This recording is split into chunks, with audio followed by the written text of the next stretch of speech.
entra mais. Só diga a mesma coisa, né? Tô dentro, parecendo aquelas bonecas que você aperta e só sai aquelas frasezinhas prontas. Não vai ter nada não. Então hoje, quarta-feira, dia 21 de janeiro, nós estamos chegando aí na melhor parte do livro de Filipenses, que é o melhor, um dos maiores versos da Bíblia e do Novo Testamento. Antes da gente ir para o verso de hoje, que o autor da lição ele traz aqui um exemplo da vida de Muhammad Ali.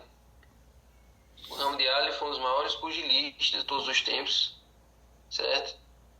Talvez o maior, o mais importante, o mais relevante pugilista, né, boxeador. E uma vez ele declarou assim: eu sou o maior.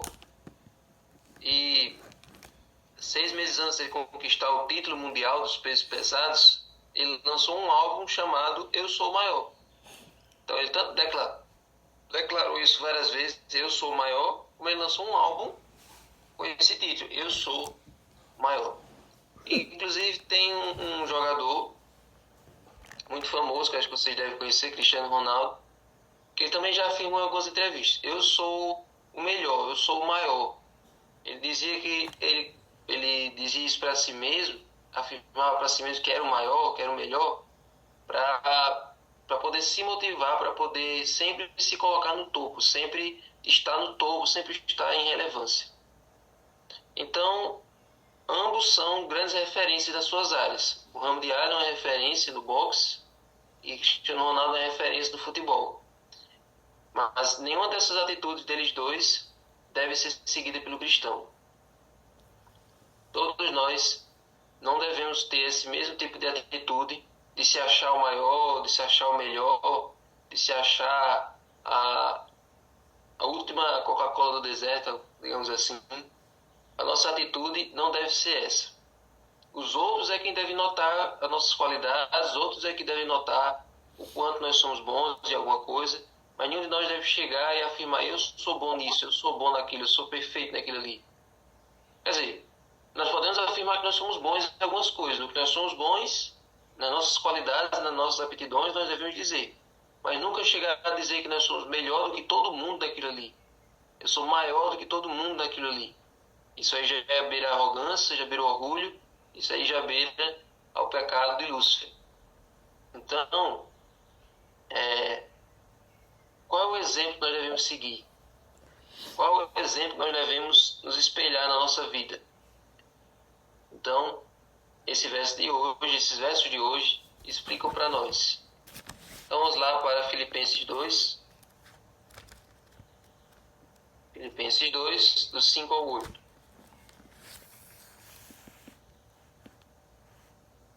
Nos últimos dias, nós vimos que Paulo estava bastante interessado em que os filipenses eles fossem unidos, todos num só pensamento, todos num só propósito, e todos tivessem a mesma forma de pensar, todos eles caminhassem no mesmo objetivo. E qual seria o modelo ideal para os filipenses seguirem? Qual seria o exemplo principal para que os filipenses pudessem olhar para esse exemplo e todos agirem de acordo com esse exemplo?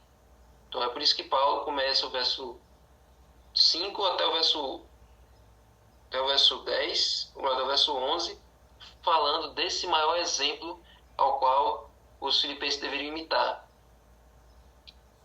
Então, hoje nós vamos ler só do verso 5 ao 8. E amanhã, deixa eu ver se é amanhã.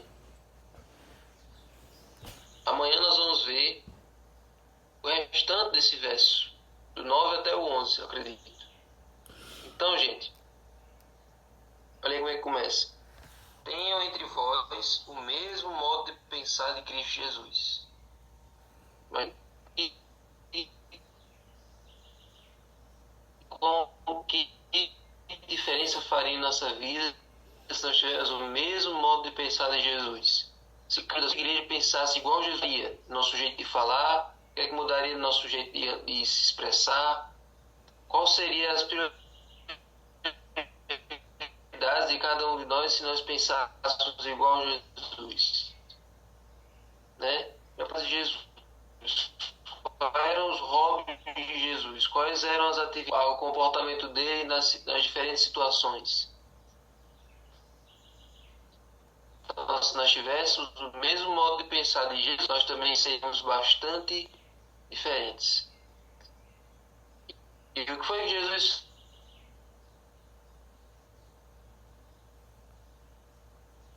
algo que deveria ser retido a todo custo. Nas versões de vocês, nas antigas, diz: não julgou como usurpação ou ser igual a Deus. E aqui, essa versão aqui da NAA já deixa mais bem traduzido. Algo que deveria ser retido a todo custo, ou seja, ele não achou, ele não, diante do pecado do ser humano, diante da queda de Adão e Eva, ele não mediu esforços, ele não colocou empecilhos para bolar o plano de salvação. Tinha uma música que o pessoal gosta muito, que é assim: eu estava lá no céu, junto com os anjos, no trono de glória, mas meu pai me disse assim: meu filho querido, quero falar contigo, você vai ter que descer para a terra para salvar o mundo. E eu sempre, quando eu escuto essa música, parece que Deus obrigou Jesus a descer, né? Parece que Jesus estava lá tranquilo e o pai disse: vai ter que descer. Mas não foi algo imposto, não foi algo obrigado. Jesus é que se doou. Jesus é que voluntariamente ele pediu para descer. Ele pediu para se tornar igual a nós. Ou seja, ele não fez questão de se tornar ser humano. Ele não ficou contrariado: ixi, Maria, eu sou Deus, eu vou ter que me tornar ser humano. Ele não fez objeção, certo? Ele podia dizer: não, eu sou Deus. Eu, como Deus, eu sou onipresente, eu sou onipotente, eu sou onisciente, eu sou todo-poderoso, certo? Eu sou espírito, ou seja, eu posso aparecer aqui, aparecer em outro lugar. E como ser humano eu vou estar bem limitado. Então ele não foi colocando desculpas, ele não foi colocando empecilhos. Ele simplesmente disse: não, se as minhas criaturas, se os meus filhos, eles pecaram, eles precisam de um Salvador. E como Salvador, precisa estar no nível deles. Eu preciso estar no nível deles. Ele não julgou como usurpação ser igual a Deus. Ele não achou que o fato de ser Deus é algo que ele deveria manter a todo custo. Se for preciso me tornar humano, me torno. Então, Jesus, pelo contrário, ele se esvaziou. Como é que nós sabemos, como é que nós percebemos que Jesus ele se esvaziou? Porque como ser humano, ele teve alguns dos seus atributos, algumas das suas características reduzidas ou minimizadas. Por exemplo, Jesus, ele não era totalmente onisciente quando estava ali nos 33 anos. Por quê? Teve algumas coisas que Jesus abriu mão de saber. Por exemplo, o dia da sua volta. Por isso nós sempre, quando lemos aquele verso, a respeito daquele dia, olha, ninguém sabe, nem os anjos do céu, nem o Filho, senão o Pai. Ou seja, Jesus ele abriu mão de saber o dia da sua volta, certo? Porque senão Jesus fica só enchendo: qual é o dia da sua volta? Qual é o dia que o senhor vai voltar e tal? Ele disse: não, eu não sei, certo? Só quem sabe é o Pai. Mas quando Jesus voltou para o céu, aí Jesus ficou sabendo, e desde então ele sabe qual é o dia da sua volta. Mas ele reduziu um pouco as suas características. Jesus não era onipresente nesse momento, certo? Você só poderia encontrar Jesus onde ele estivesse como ser humano. E a sua onipotência, certo? Sua onipotência também ficou condicionada ao batismo diário do Espírito Santo. Todos os dias ele buscava força, todo dia ele é batizado com o Espírito Santo de manhã, durante a noite, que ele passava em claro. E ali ele recebia a porção diária, a unção diária para o dia seguinte. E por que Jesus fez isso? Esse esvaziamento de Jesus, essa redução, esse nivelamento que Jesus teve que se submeter, foi para mostrar para nós como um ser humano batizado pelo Espírito Santo, com o poder do Espírito Santo, ele pode se tornar. Jesus se rebaixou ao nível de um ser humano batizado pelo Espírito Santo. Então, gente, na chuva serôdia, quando nós estivermos tivéssemos recebido totalmente aquela enxurrada de poder das duas cerúleas, nós vamos ficar no mesmo nível de Jesus quando ele estava aqui na Terra. Ele se rebaixou ao nível do ser humano. Isso não é blasfêmia, isso não é uma heresia, isso que eu estou dizendo, porque Jesus se tornou igual a nós. É Deus conosco. Se Jesus tivesse ficado num nível impossível da gente chegar, então ele não teria se tornado nosso irmão mais velho, ele não teria se tornado um com a raça humana.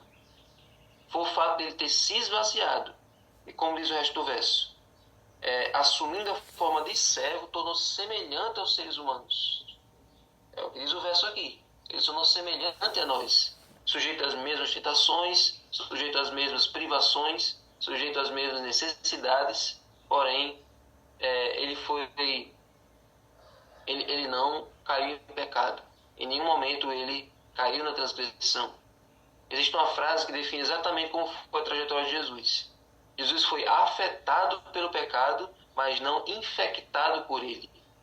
Ou seja, todas as consequências negativas que o pecado trouxe para o clima, para a saúde, para o corpo humano, todas essas intempéries do pecado, Jesus experimentou. Jesus foi afetado pelo pecado. Ele sentiu fome, ele sentiu sede, ele sentiu frio, ele sentiu as dores da cruz, e assim vai. Mas ele não foi infectado pelo pecado. O pecado nunca corrompeu o caráter dele. Certo? Então,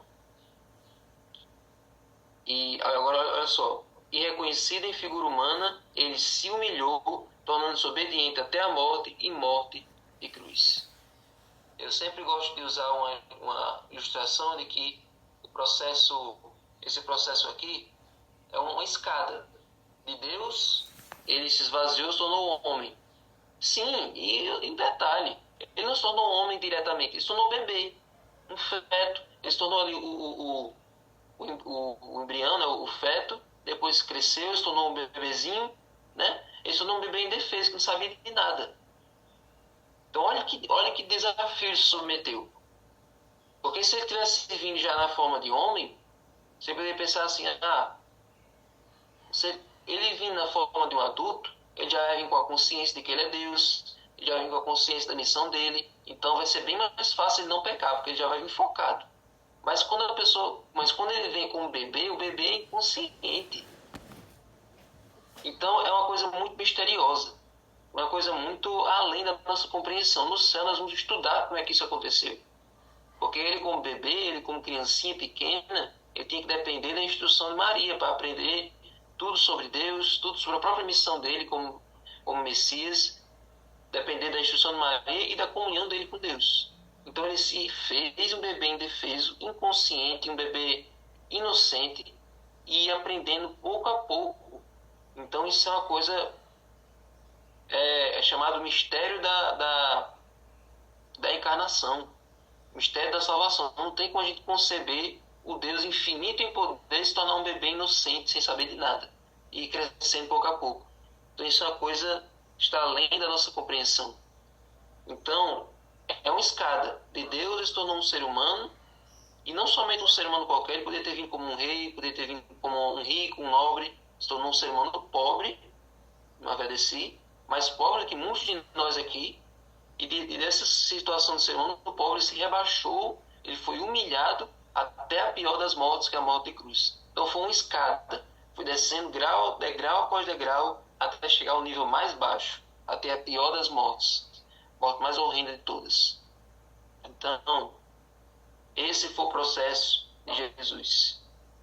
Então, gente, como vocês disseram aí no bate-papo agora, como diz uma passagem lá de Paulo, ele se fez pecado por nós, ele se fez maldição por nós.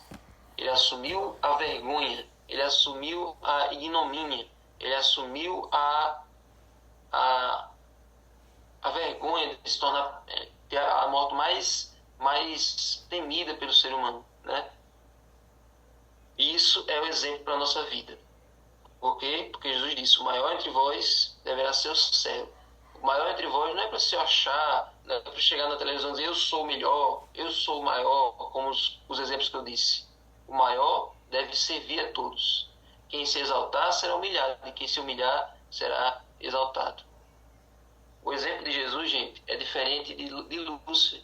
Quando Jesus estava lá no topo e ele se rebaixou, Lúcifer, ele também estava no topo e ele quis subir ainda mais. Só que Lúcifer, ele foi atirado de lá e se tornou a criatura mais vil, mais desprezível do universo. E Jesus, vamos ler o final do verso, que acho que amanhã não vai pedir para ler esse verso não. Jesus estava lá no topo, desceu até o nível mais baixo. E o que aconteceu? Verso 9. Por isso também Deus o exaltou sobremaneira e lhe deu o nome que está acima de todo nome, para que ao nome de Jesus se dobre todo o joelho no céu, na terra e debaixo da terra, e toda língua confesse que Jesus Cristo é Senhor, para a glória de Deus Pai. Amém? Amém. Então Lúcifer estava lá no topo, quis subir ainda mais até passar de Deus e foi rebaixado. E Jesus também estava lá no topo, acima de todas as criaturas, mas se rebaixou a um nível mais baixo que o nosso. Morreu e quando ressuscitou, Deus o exaltou e o nome dele agora está acima de todo nome. Ele é a criatura, ele é o Criador. Ele está num nível muito maior. Deus o exaltou e ele foi coroado como Rei do Universo, como nosso Salvador. Então, gente, esse é o mistério da humildade. Esse é o mistério da salvação. Que exemplo você vai seguir? O de Lúcifer ou de Cristo? Senhor Deus, nos ajuda, Senhor, a seguir as tuas pegadas, nos ajuda a seguir o teu exemplo de humildade, o teu exemplo de resignação, de disposição para salvar os outros. Nos ajuda, Senhor, a deixarmos de lado todo orgulho, toda arrogância e nos humilharmos uns pelos outros, assim como o Senhor fez. Por favor, Senhor, que o teu modo de pensar seja o nosso modo de pensar, que o teu modo de agir seja o nosso modo de agir, que o teu modo de falar seja o nosso modo de falar e que o teu modo de amar também seja o nosso modo de amar. Por favor, Senhor, que a tua vida, que a tua trajetória possa ser vista em nós também, para que os outros vejam a diferença que faz ser imitadores de Cristo. Agora, Senhor, pedimos a tua bênção para o estudo do livro, em nome de Jesus. Amém. Amém.